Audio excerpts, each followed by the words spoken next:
YeahThisMilk starring Big Fitz the poet. Just when you started was over, I'm right back at it. Dropping classic shit like the Chronic, the Carter, Illmatic.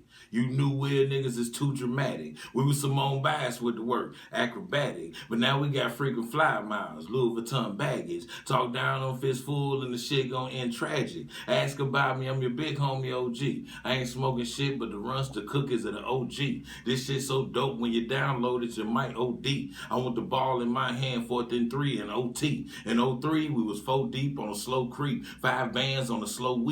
If you're under investigation, then bro, you probably got a slow leak. You can either stay woke or stay sleep. I don't play for fun, I play for keeps. I wish I had the power to bring all my homies back. Rest in peace to Weezy, Poochie, and Shorty Fat. These new rappers clout chasing, it's all cap. You a house nigga, I was out in the field taking a knee with cap. Check my resume and my rap sheet, it's all facts. We won't stop until all the walls got plaques. Until the whole team got stacks. Tall and Manute, Bo, Yao Ming, or Shaq. Beat game, check play. I'm up early in the morning with Sway. Boys in the hood, I'm dope boy, you Trey. This nigga mad we made his yearly salary in the month of May. I never cheated, but I'm still undefeated like Money May. You two reserve, nigga, she looking for some of that 50 Shades of Grey. If we was playing chess, then you be the pawn. I'm Mr. Miyagi and you Daniel's son. The king good like Genghis Khan or King Kong. Robert Townsend, Media Man, play my theme song. You can accomplish anything if your team's strong. If the Bible is true, then this ain't America, this is Babylon. I'm Big Fitz the poet, and this is Babylon.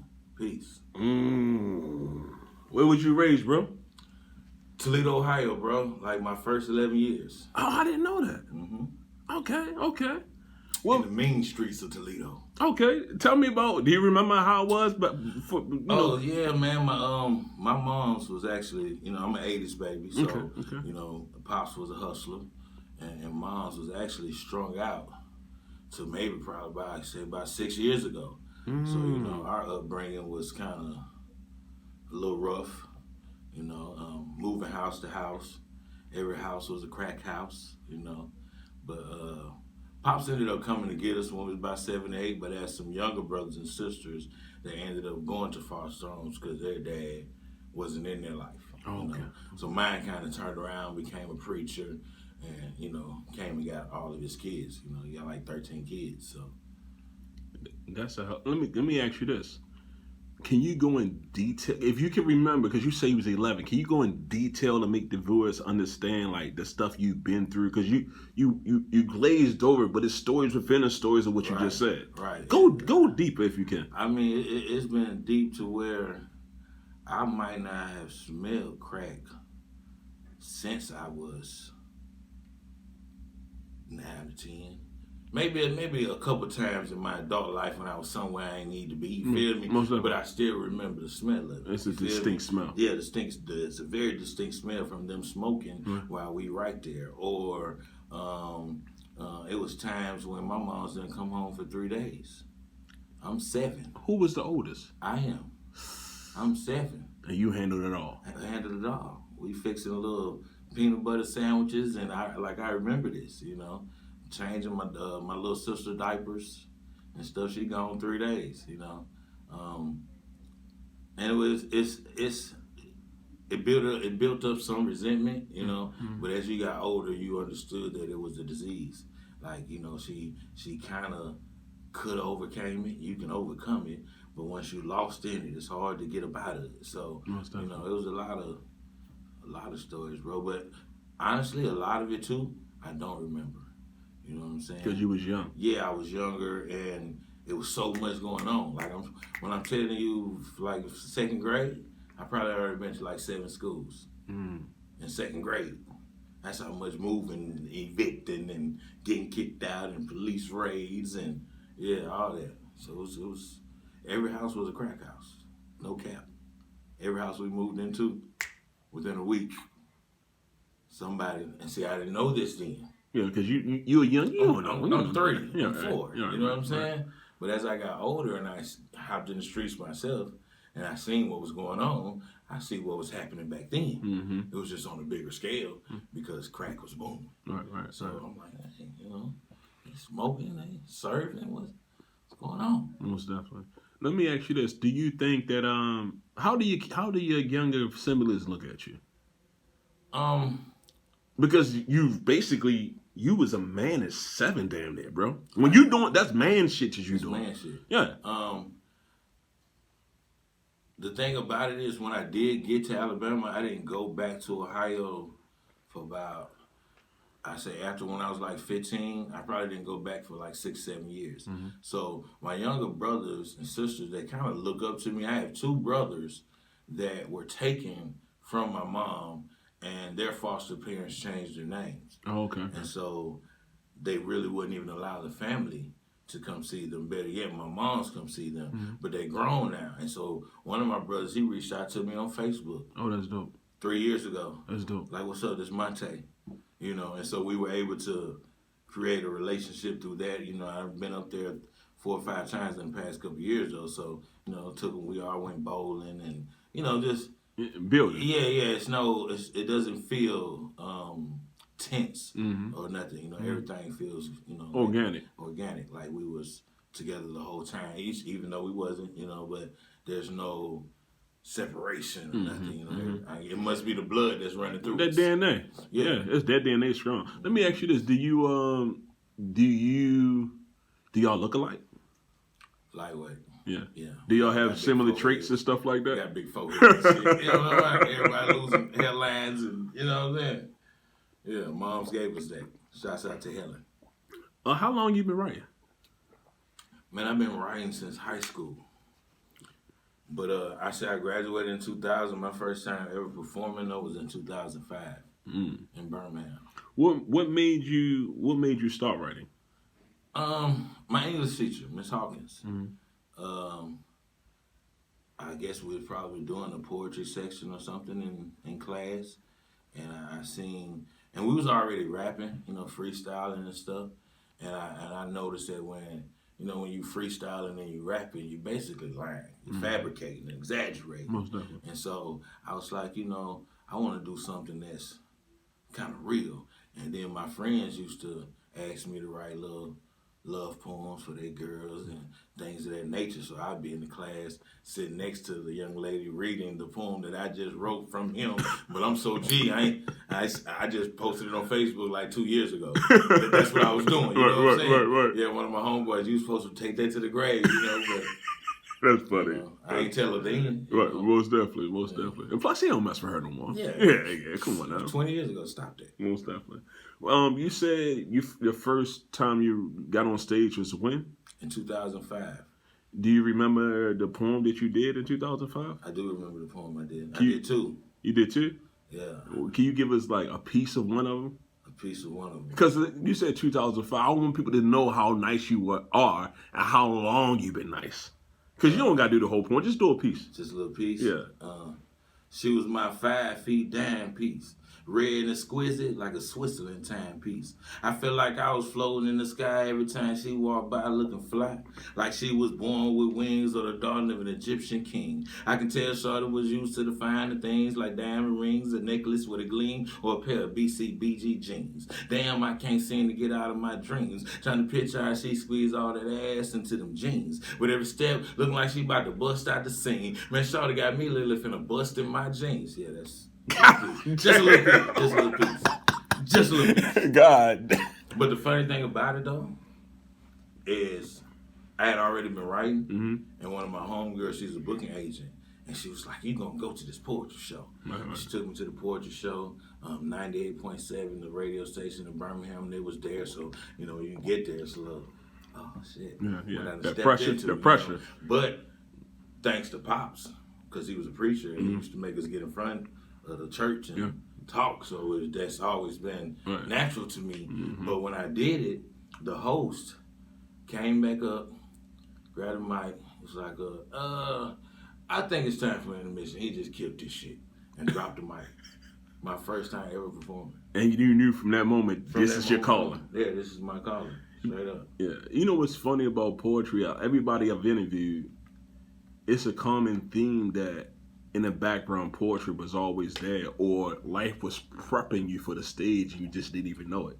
The way you just broke down how your father used to have you in front of people, you know, maybe saying verses out of the Bible and just stuff like that. Not preaching, whole sermons. Oh, for real? Oh yeah, we had like First of all, we had a New Year's Eve service. Mm-hmm.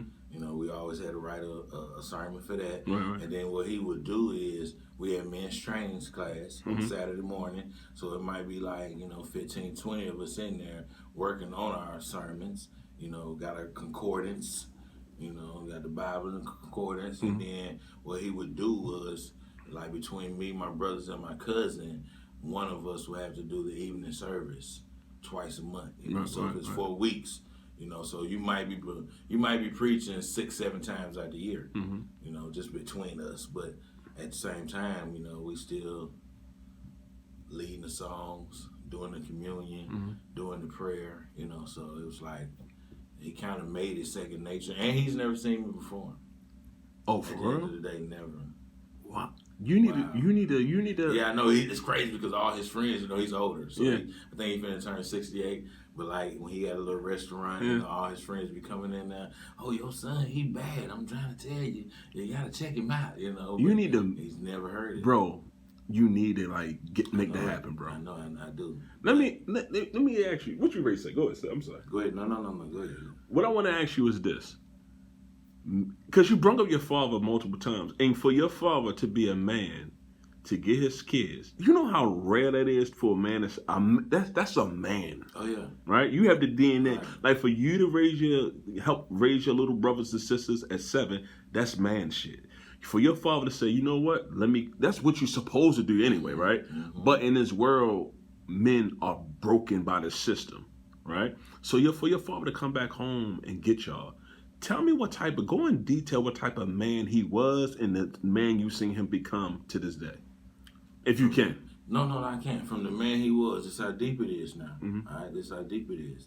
When we was growing up in Toledo, Ohio, his sister stayed across the street from my grandfather where we stayed.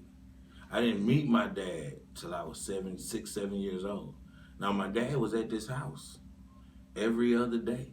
We used to play bingo on his cars. When you was young, you play bingo. Yeah. Like, this is my car. Yeah. This is my car. Because, he was dumping. Right. I think at one point he told me the most I ain't going to put all that out there. He was getting some money, okay? So, but I'm not knowing this is my dad, though, okay? Right. Until one day, he was doing some work on some apartments and kind of like the Carter in New Jack City.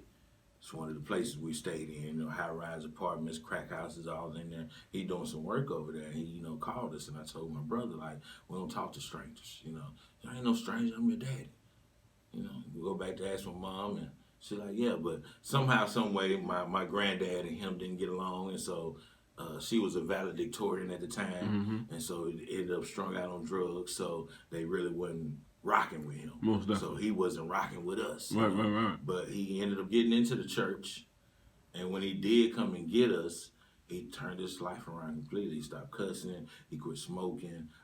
He became more of a stricter person too, though. But I think that has me to where I think twice before I make certain decisions.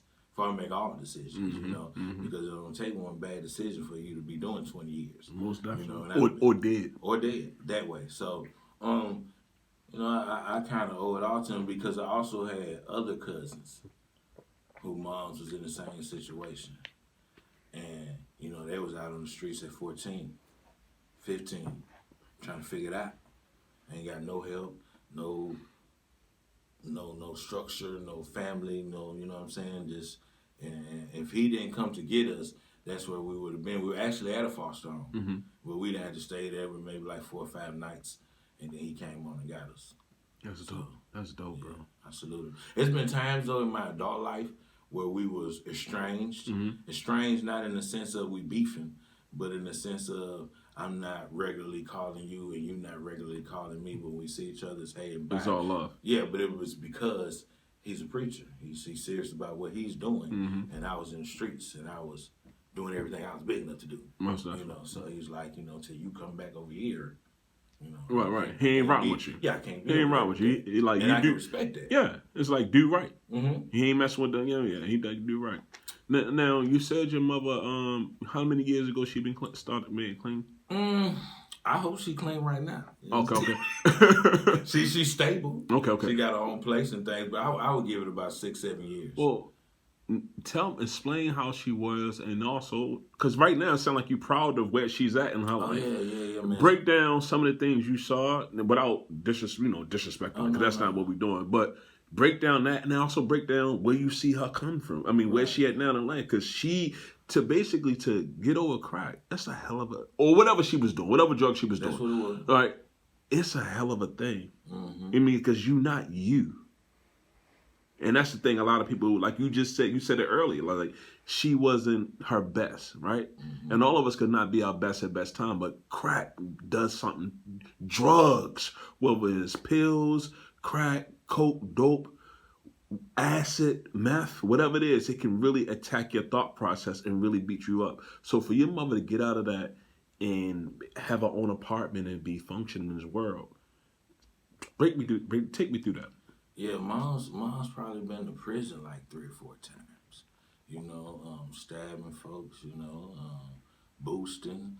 You know, just the life. Like I said, I lost a brother, Trayvon, crack baby, born addicted to crack. Mm-hmm. You know, I lost him, and she had 6 other kids. 6 kids total.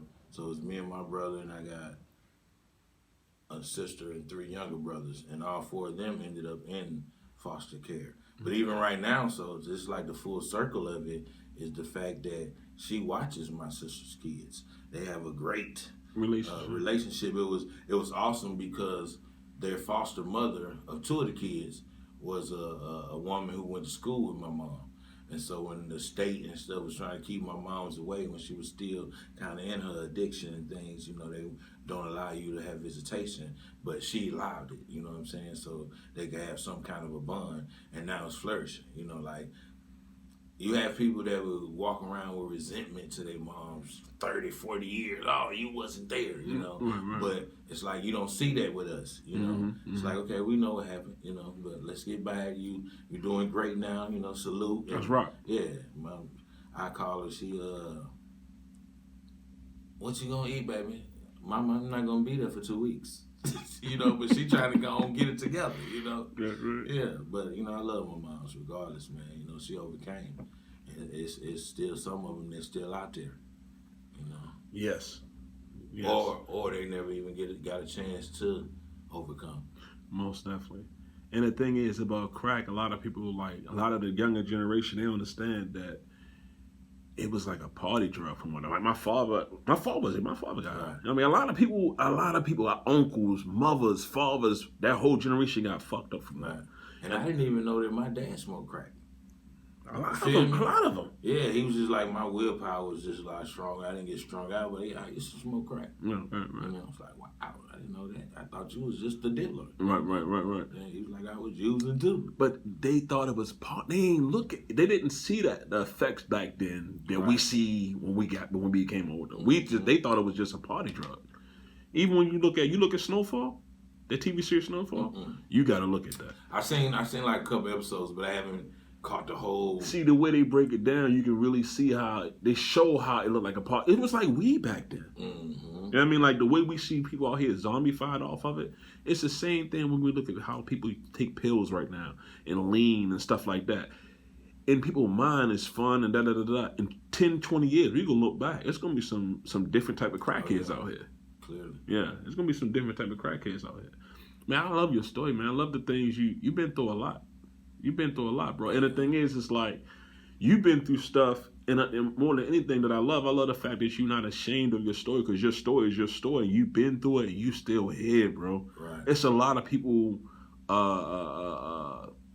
get broke off that type of stuff you're talking about. You know what I mean? You hear your mind still sharp. You one of the illest poets on this motherfucking planet. I salute you, bro. I salute you on that. Did you ever mention a poetry game? Did I ever who? A mentor. Clearly, yeah. I would say my mentors would be Georgia Me,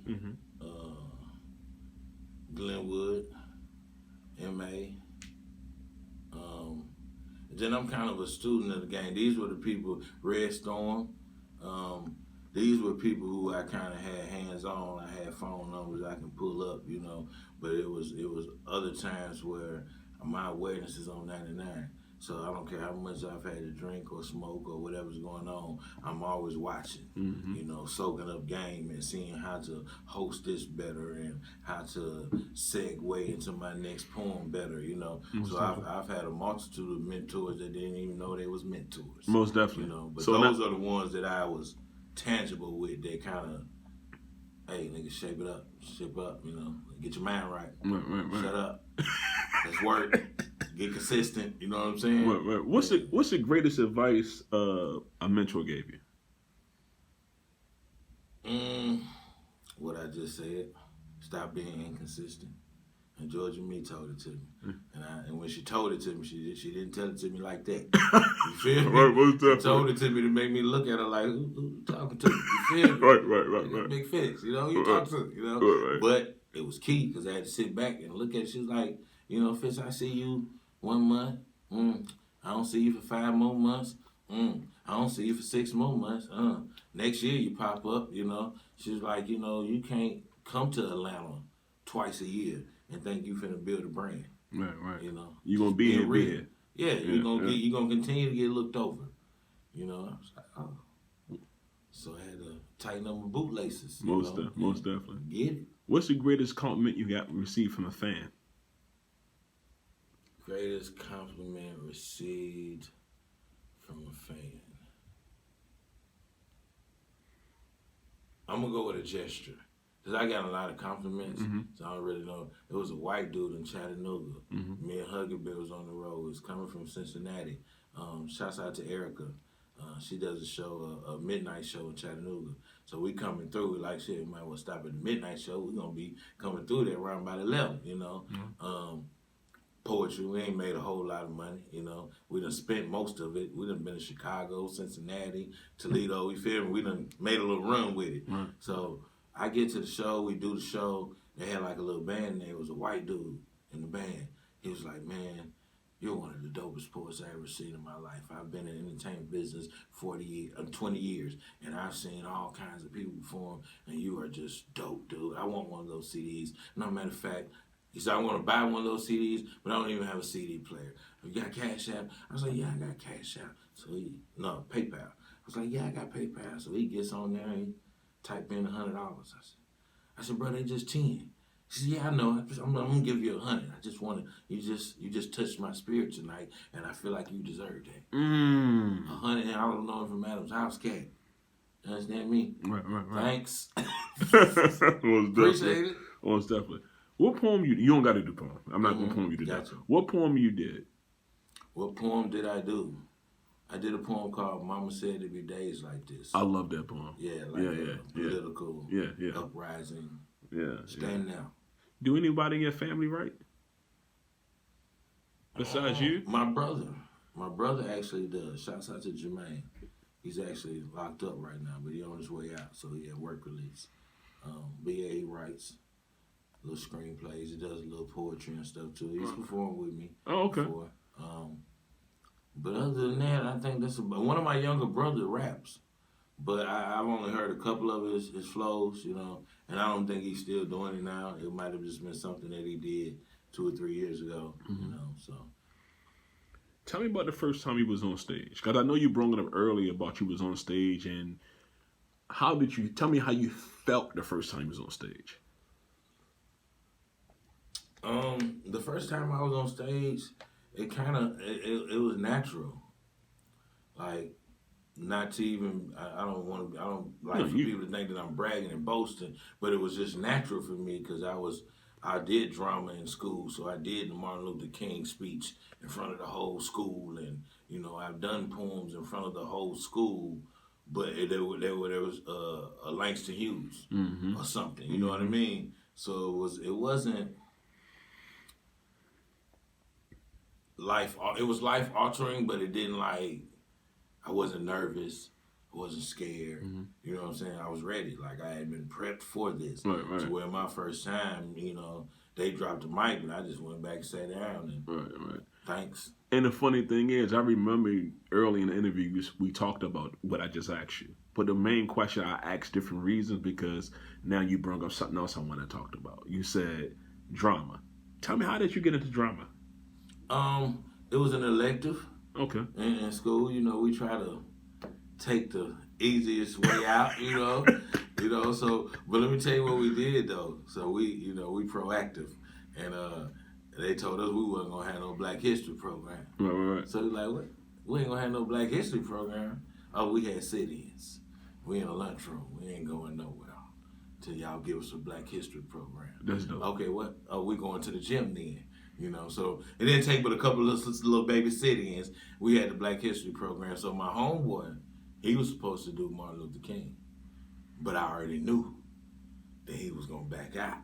Feel me? Right. Like we talked about it the last week. I already knew he was gonna back out because I know him. Right. So I had already been rehearsing it. Prep. He didn't even know I was rehearsing. Prepped and ready. You feel me? And so when the day came, and he like shaking in his boots, cuz he got me, So I went ahead and did it, and that might have been like my first time outside of church with people who didn't know. Well, I guess they knew me because we went to school together, but they didn't know that I had that. Right. So it was a standing ovation. With my Martin Luther King, I Have a Dream. You know what I'm saying? In the gym with the whole school. So yeah. Because you got the energy you have, far as being on stage and also in drama. You ever think about acting more? I'm actually writing a play right now. Oh, that's dope. That way. That's dope. It's called Two Wrongs Don't Make It Righteous. I like that. Yeah. I like that. Yeah, so you need. I really want you. Oh, your father probably want to see that. Probably won't. He is not dealing with anything carnal. Okay. Anything carnal. Okay. I got you. Now you say worldly, carnal. So let me ask you this: when you do a feature for him, will you like tailor it for him? Clearly. Okay. Yeah. I would do that just because I have that kind of respect for him. Most definitely. You know what I'm saying? Most definitely. Like I've never cussed in front of my dad or my mom.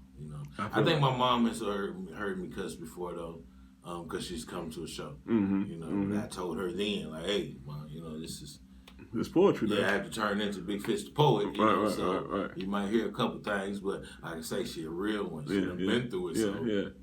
And she probably say, "Boy, I done heard all types of stuff." She don't care about it. She love it. What was your first feature? My first feature was Shouts Out to Huggy Bear in Mobile. Maybe like 2008, something like that. How you felt doing that? Almost like I had made it wasn't even nothing but $100. Right. But I felt like it was justified. I didn't even know then that I deserved more. I was just happy to get the $100. Right. Oh, you gonna pay me what? Nigga, I was 6 hours away for $100, and I was so happy to go get that. Right. But it instilled a belief in you, like, okay, somebody's willing to pay me to come perform. Maybe I am nice, maybe I am decent. So it boosted my self-esteem a little bit. I give it that. How was your first feature? Like, did you do good? Clearly.